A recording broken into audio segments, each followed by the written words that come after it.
Hello and welcome to the Weekend Edition, Maze. Thank you for joining us for yet another classic episode of the show. I'm your host, Dr. Kingori. Maze, before we even get into it, here's something that doesn't have anything to do with this episode. Haina kitu hata kidogo. It's a question. What goes into making a meme? What goes into the making of a meme? Ni nini inakuanga kwa mind ya mtu? It's something nimekutana nayo wiki. Mzazi wako akikuuliza, wewe ufanya nini Nairobi? I have nothing that I'm doing. Nothing. Ni kuamka tu asubuhi, kung'ara na kutoka nje tu. Doing nothing. Maze najua hii kitu imepitwa na time, but please forgive ushamba yangu. Mimi nimeona hii kitu this week. Now, how mean can people be? I have forgiven myself for laughing, and I pray that mwenye anitengeneza hiyo kitu pia atapata forgiveness.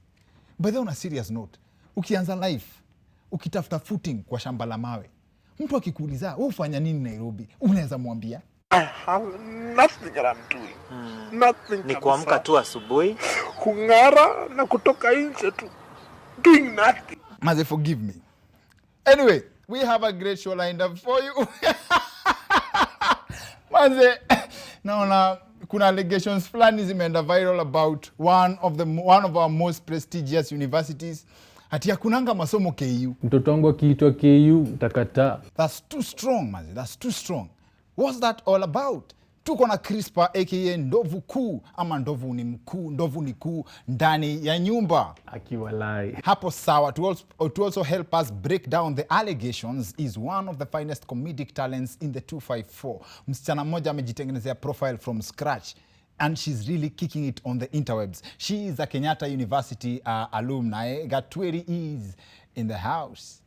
We'll be talking to them in a bit, but first, one of the highlights of this week is the story of a father who was fined 20,000 shillings or faced 3 months in prison for allowing his 7-year-old son to drive his car.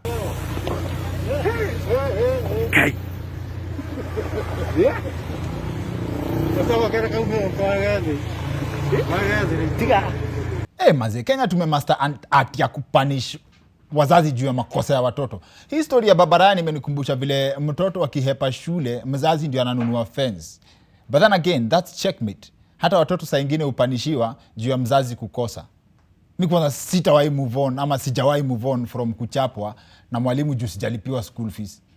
But that can't be worse than kuchapwa juu umeanguka mtihani. Sio ujinga ni kitu unaweza inherit. By the way, hiyo ni kuchapwa juu ya mzazi. We had teachers on the show and I actually asked them that, by the way. Kwani mwalimu akiset mtihani rahisi atakufa? Kiboko ama kuchapwa na kuelewa zinapatania wapi? Kama mtu was born to be an average student. Yes. As in, kama mtu place yake niyo kukuamkia, anaweza chapwa apate A. Is that possible?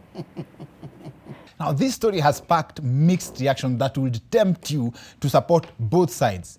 You know, there are times you've seen adults on Kenyan roads, paka unasema, aki afadhali Ryan. Now, it's also a good thing, huyo mtoto anaitwa Ryan. If his name was Jaden, haters would have politicized that video vibaya sana. Especially hapo kwa kuwekwa in control of a whole, wacha tu. Now, some Kenyans have no respect. People feel that the government should have let that kid be, with claims that punishing such is the reason we are behind other countries. Now, and these comments came with supporting videos like this one.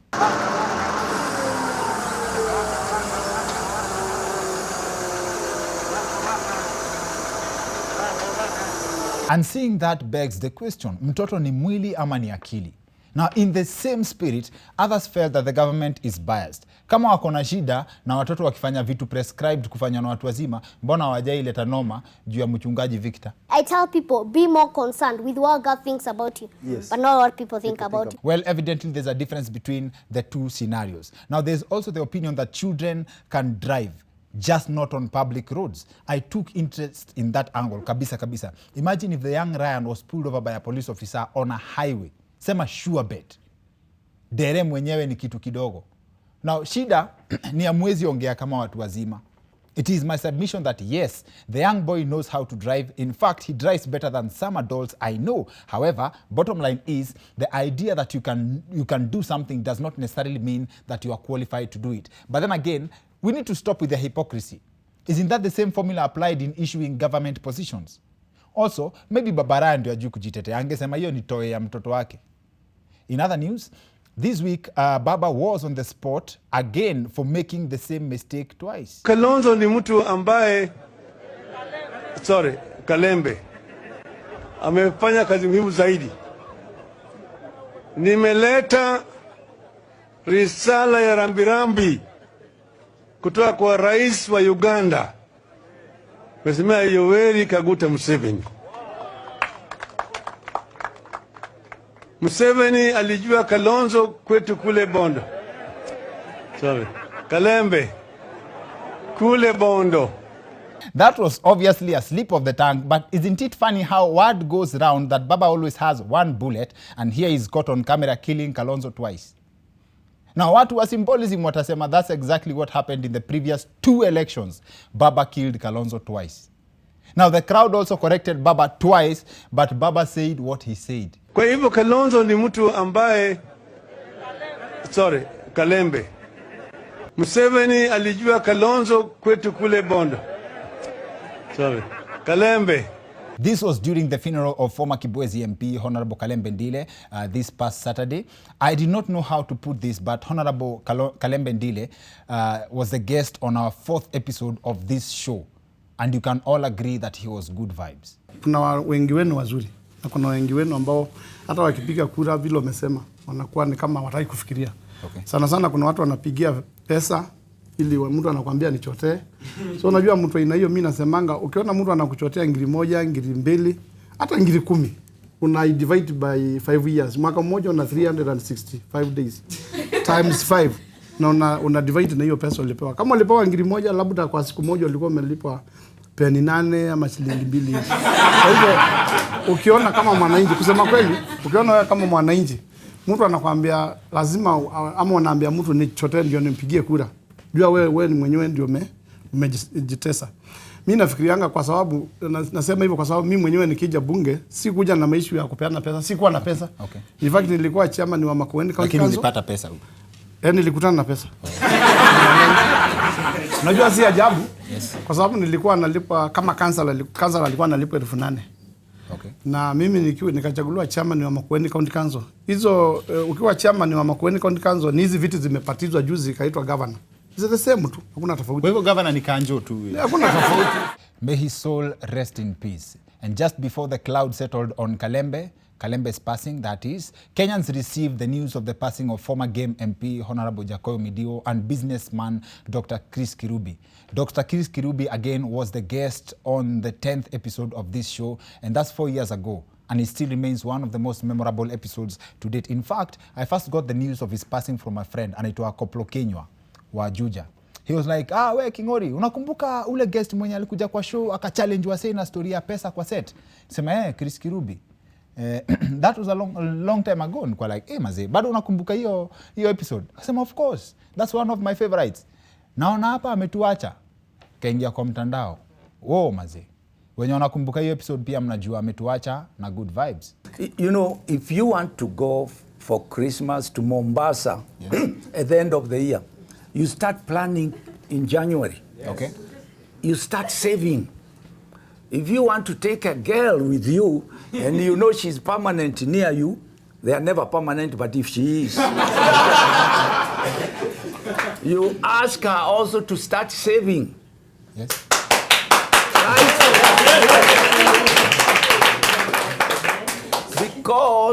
Because these days, if a girl is working and you are working, she should not be looking at you. Everywhere you go, she stands back. Mudos, babe. No. In Sweden, yes, girls will not let you buy them a drink. You produce your money for your glass of beer, they produce theirs. That's the problem. We Right? were not colonized by Sweden. We could have had that. May his soul rest in peace. Now, show ya leo ni conversation easy sana, fun, na bado ni swala nyeti. Now, there's so much talk kwa hii mambo ya campus life. In fact, we have done at least 2 episodes on the subject before. A few weeks ago, by the president himself had this to say about the pressure parents put on their children to join campus. Na mtu akimaliza unaambiwa lazima upate degree. lazima utaenda university. Hata kama ni kulipa nitalipa, nihonge nani, mtoto wangu aingie university. Well, shortly after that speech, Krispah aka Ndovu Kuu akaambia watu vile kunanga masomo KU. And I took a very keen interest on that phrase, and we felt it would make for a good conversation, especially ikiwa na representation ya mtu amewahi kuwa KU. Krispah mwenyewe hajaisomea KU, but alidampiwa na mtu alikuwa anasomea huko. But I believe tumepata representation poa ya mtu amewahi kuwa KU ama watu wa KU. Now, Krispah aka Ndovu Kuu and Gatwiri are joining us on the other end of this short commercial break. See you guys in a bit. But even before we go on a break, mtu akikuuliza wewe ufanya nini Nairobi, unamwambia? I have nothing that I'm doing. Nothing. Ni kuamka tu asubuhi, kung'ara na kutoka nje tu. Hi, I'm Dr. Kingori. There's something I'd really love to show you around this place.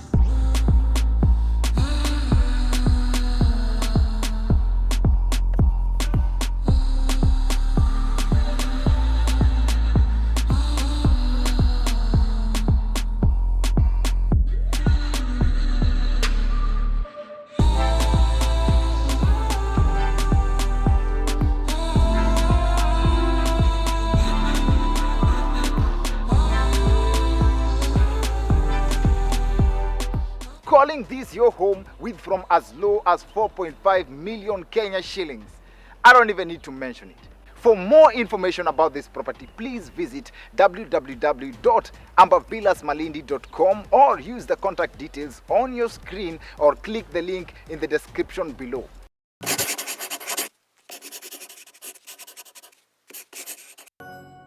Welcome back to the Weekend Edition. I'm Dr. Kingori. Asante sana mazileo. Combination ya good vibes. One of the finest comedic talents, especially, in fact, hakuna cha especially, one of the finest comedic talents upande wa madem na kuna maboys pia na vuruga. Possibly wote, depending on your taste. Gatwiri is in the house. Hi, hello. Karibu sana. Nasikia Deno alisema uliacha accent kwa reception. Sikuangi na accent. Ukunangi na accent. Akuangi na accent. Gatwiri yako hapa tuko na vibes poa sana kwa sababu allegations were made in a hit song, everybody's favorite jam right now. Mambo ya kama kuna masomo KU. Those are serious allegations. Now, whoever made them ako in the house. It's personal. Ndovu Kuu, Krispah ako ndani ya nyumba. Akiwalai. Karibu sana. Nimeisema right? Ndovu Kuu, Ndovu ni mkuu, Ndovu iko hapa. Zote ziko sawa. Siko nataka kuconfuse. Unajua best yangu anaitwa Deno ni Njogu mkuu. So, lazima ni create balance. Kuna perception interesting about mademu wa kampo. Unaget? Na tumecover a few times on the show and the conversation gets inakuanga different every time. Kama wewe sahi ulifika stage gani KU before utoke? For the first sem, yes. For the first sem, si ndio? Ukaamua vile uliamua. But then first year, second year, third year, fourth year. What's the difference between wewe before join kampo na wewe after kujoin kampo ukiulizwa? Tuseme tu I was way innocent before ni join kampo. To some extent huwa na agree na watu wenye wanasemanga mademu wa KU. To some extent I do agree sababu lifestyle zenye mademu wanaishi KU. Noma. Na unajua Krispah akisema hivyo, the first time Gatwiri alikanyanga Nairobi, the first time Gatwiri aliingia kwa shamba ya mawe, ndio the first time aliingia Nairobi. I know. How was the experience for you? At first, me, I'm not a very social person. At first nilikuwa tu sawa, nilikuwa nakuja shule, narudi, nilikuwa naishi Ruiru, narudi. Like, yes. At first. Ilikuwa in between hapo. But sasa, the more you stay in school, the more you get friends, unajua watu. Yes. Ikaanza kunimess up mentally sababu una feel kama haufikii standards. But ukikaa na wao wase after a longer time ndio una realize hata si mzazi anamweka hiyo life, so ufai hata kujipea hiyo pressure. Ufai kujistress. Na ilikutake how long before ukaingia kwa world ya Jezebel? Mimi sikuingia hiyo na hiyo sitakudanganya. Kukua hiyo kukua tempted. Kuwa tempted. Hata mwezi kuisha. Wiki ni mbili. Wiki ni mbili. Sababu unajua population ya KU ni kubwa. Ni kama sasa uchukue manyanya mob. Uzieke kwa nini moja kwa bucket. Kwa bucket. Kama kuna moja imeoza itaspoil mingi. Krispah. Wewe uko na dem. Wewe uko nje. Na asiumushaanza kuhustle. Si ndio? Na mwenye alikuchezea rafu ni mtu wako kampo. Na hakuwa na pesa. Unaoshuaje dem na mtu hana pesa? Hakuwa hata na hiyo ndio inanishangaza. Nilikuwa kidogo ni intercept hapa. Mimi nilikuwa tumadi upkeep. Ulikuwa unatuma upkeep? Nilikuwa tumadi upkeep bana. Sasa sijui nilikuwa na simp nini. Basi where did you go wrong? Kwa sababu nikimesha hii kitu, hii ngoma ni ya sahi, but hii kitu imehappen sahi. Hii ni uchungu umebeba over time. Ilibeba over time. Unakuja kuitoa kwa muziki. Na sasa where did you go wrong? Ulipenda the wrong person? Do you believe that unaweza get them mkuwe na love legit aende kampo na survive na bado mkuendelee kwa beyond campus? You can. Sasa ndo mimi niliona hata mdem tulikuwa naye before that. So mimi nikianalyze situation niko na shida ni shule. Shida ni shule. Shida si mtu. Shida si mtu. How do you arrive at that conclusion? Kwa sababu mlikuwa naye before. Si alikuwa mdem true sana. Alikuwa kwa sawa. Hadi tukienda kampo mimi nilikuwa najambia pale sasa you have a future wife bro, just let her finish school. Nikafanya ile kitu after 2 weeks. 2 weeks? 2 weeks bana. Relationship ilikuwa poa? Poa sana. Akaingia kampo? Akaingia kampo. 2 weeks ukaona moto? Moto. Kwani hao maboys wa kampuni wembe aje yenye mtu anaweza kukunyolea mtu na 2 weeks? Tuseme tu shida ni wewe mtu wako. Tuseme tu shida ni wewe mtu wako. Wewe umewahi date mtu campus? Imagine sikuwahi date mtu campus. Never, but nikiwa that year nilidate someone mwenye hakuwa student KU lakini. Kwa nini? Like kutoka first year hadi hapo siku date. Kila dem najua wa kampo atakangi mtu wa shule yao. Kwani watu wa KU hawa Krispah si huyu alinyolewa mtu na mtu wa KU? Sababu unaona tabia zenye wako nazo pia, it's not like siko hapo sioni. Unaona tu venye wanakatana huko men. Thank you. To be honest, KU si like, hata kama nasema uwezi judge the whole institution, unajua KU, I think it's the only university that has a club inside the school. Okay. Kama demu yako ni mzee wa kupenda pombe, akinunuliwa kakegi pale ameendwa na yeye. Na unajua hapa ni walking distance. Hostel iko hapa na ni club iko ndani ya shule. So, hizo ni vitu zinaweza happen. But sisemi ni must huwa zina happen, but ni vitu zinaweza happen. Na ni nini inafanyanga where are most sinners, inside the campus ama nje? Kwa sababu kuna watu wanakaa kwa hostel, kuna watu wamerent nje.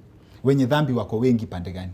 Wote ni wenye dhambi, but sasa wenye wanafanya vitu za ujinga, msimu mwenye anaweza kuletea hata magonjwa ama apate bola haraka ni hao wenye wako ndani.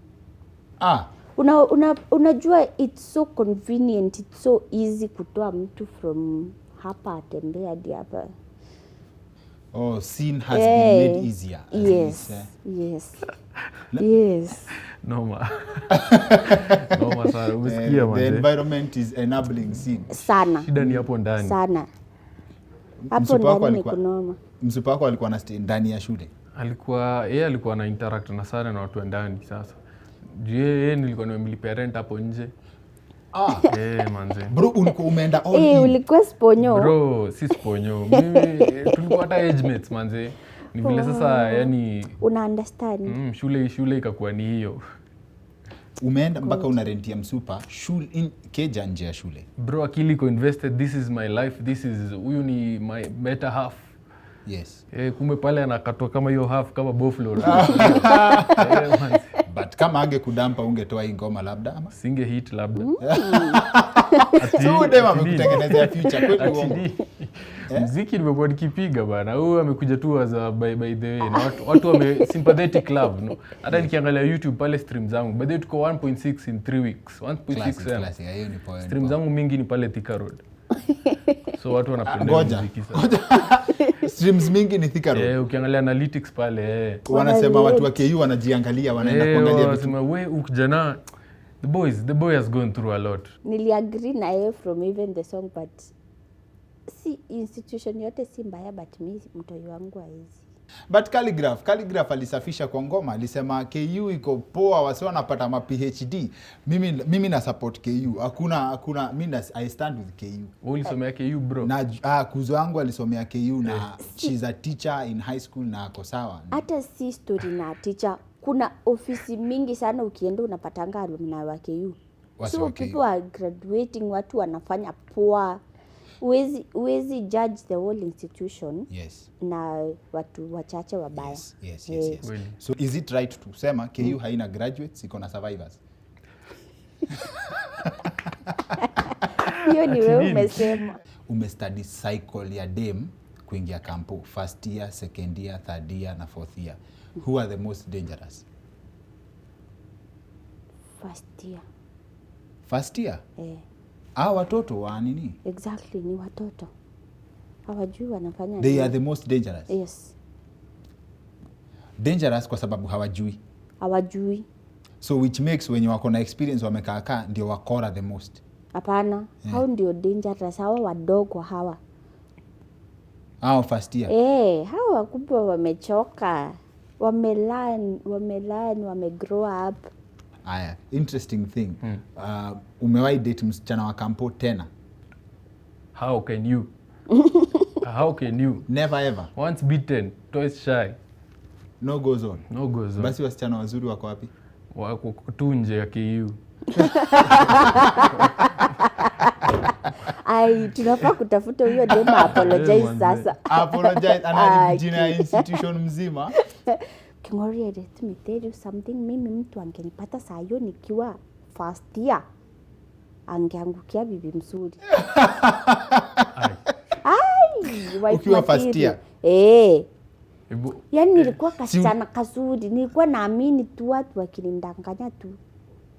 I thank God I was physically active. I was so trusting, yani. Nilikuwa naive. Ulikuja kuchanukia wapi? Nilichanuka nikiendanga. How many heartbreaks after? Sasa si mimi, sasa sikuwa naamini watu. Sasa si nilikuwa na wait until marriage.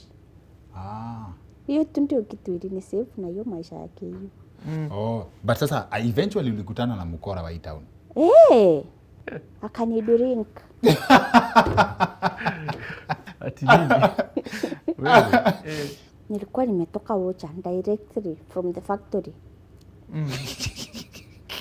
Kusema tu kweli, mimi kama Gatwiri, acha ni advice wasichana.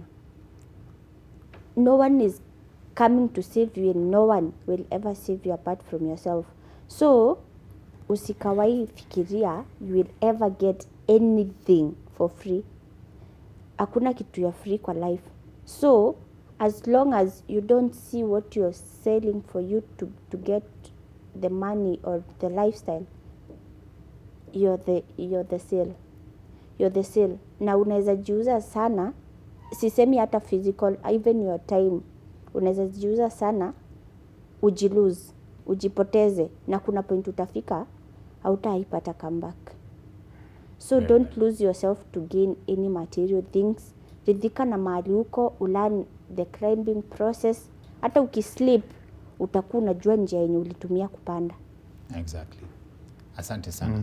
Krispah, final word na pia probably a word of advice kwa mtu ana date dem anaenda kuingia kampo. Mi nataka tu mkwe cautionary mkifenda kufanya hiyo kitu. As in demo wa campus ni stima pia. Kerada, lakini all in all tuna motivate ladies out there. Kuna ladies that are doing stuff out here na ni genuine, unaona? Like heshima, ama dem tumepea heshima, unaona? So yani msione hiyo route ndio pekee yani. So tuna motivate, it can be done. Kuna bosses out here, female kingdom imeanza kuwa strong sana sasa hii manze. So yani nani legit. So watu wasi msi nani masponyo sana, na mkienda campus mbaki true na wale wasio mliingia nao. Wazi. Ambia watu waache kudate watoto, wangoje wasichana wa machue. Masponyo hizi ziambia kitu acha. Masponyo nasemea vijana pia. Wezi anza kudate mtu ako 19 years ati udhani mko na future na yeye. Dem ajui anataka nini na life yake. Na hata si dem pekee, hata boy ako 19 years ajui anataka nini na life yake. Yes. Ngojeni mgrow up. Hakuna mahali mapenzi naenda. She's the funniest Gatwiri this country has ever produced, and I say that with love and from with the care of na vitu zote napenda. Gatwiri YouTube channel yake, imagine she has grown independently from scratch. Amejitengenezea scratch to over 100,000 subscribers. 138 actually. 138,000 subscribers. People who believe in her. Mazi shout out to kila mtu mwenye anajitengenezea kitu ya maana, and one of them is Gatwiri. Krispah ametuimbia personal experience which is part of a national conversation. I was very very interested in hiyo kitu ya mtoi wako akipelekwa KU utakataa. Kwa nini? Nikajiuliza, by the way, mimi mtoi wangu akifika anaenda kampo itakuwaje? Like what conversation do we have? Alafu nikaenda nikaanza kusample mangoma zako hapa na pale. Kazi poa sana bro. Shukran. Apart from Ndovu Kuu, wase wanafaa kwenda wasikize hizo zingine pia. Na wasubscribe hapo YouTube pia. Wasubscribe. Na pia kwa channel ya Gatwiri, channel ya Krispah, channel ya Gatwiri. Ndovu Kuu on YouTube. Ndovu Kuu. Akiwa live. Si tatu ni mbili. Noma sana. Hiyo ni vibe tu ya kuleta rhythm kwa ngoma. Hiyo ni vibe tu yani. Kitu ni tamu.